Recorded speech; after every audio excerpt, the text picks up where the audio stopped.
Depuis le début de semaine, des rassemblements ont lieu à Paris. Dans les rues, une colère silencieuse et un cri d'alarme. Les manifestants dénoncent le blocus humanitaire imposé par Israël sur la bande de Gaza, un territoire déjà ravagé par des mois de guerre. Déjà, on ressent beaucoup de tristesse. C'est vraiment difficile de voir ces images et on ressent aussi de la colère. La colère face à l'inaction de notre gouvernement ici en France, la colère face au gouvernement sioniste et la manière dont l'aide est bloquée. Encore aujourd'hui, UNRWA a dit qu'ils avaient de quoi nourrir toute la bande de Gaza pendant 3 mois. Et en fait, c'est juste bloqué, ça périme et c'est même empoisonné. Et les Israéliens bloquent au niveau des frontières, que ce soit le gouvernement, que ce soit aussi des gens. Il faut arrêter de dire que c'est juste le gouvernement d'extrême droite de Netanyahou, comme si les Israéliens étaient de jeunes inoffensifs qui faisaient rien de mal. Eux aussi, ils bloquent, on les voit, ils sont sur place, ils bloquent, les colons bloquent. Et c'est juste inacceptable. C'est inacceptable que le droit ne fasse pas quelque chose. Mais aujourd'hui, il faut plus s'en remettre au droit, il faut plus s'en remettre au gouvernement, et il faut le faire de nous-mêmes. Il faut continuer à se battre, il faut continuer à lutter. C'est la seule solution, c'est de lutter.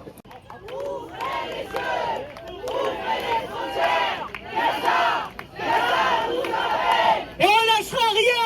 Et on appelle aussi à des blocages. Est-ce que vous serez prêts le jour où on appellera en force, massivement? On vous attend.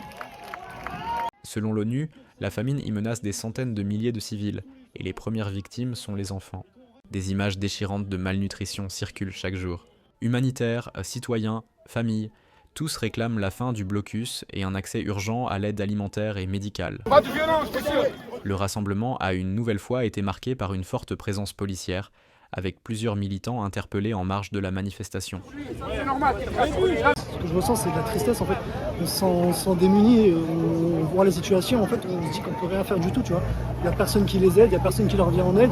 Aujourd'hui, en fait, on est dans un monde de fous. Aujourd'hui, on les voit, ils ont pas d'argent, ils n'ont pas de nourriture, il n'y a plus rien aujourd'hui, ils se font bombarder et on ne peut rien faire. Et aujourd'hui, l'aide humanitaire, elle ne rentre plus.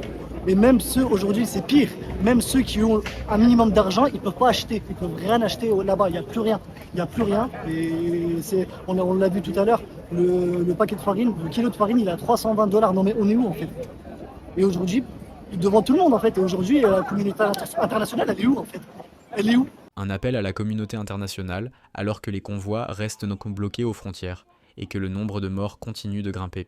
À Paris, le mot faim résonne comme une arme, et dans les rues, on réclame une seule chose, que ça cesse.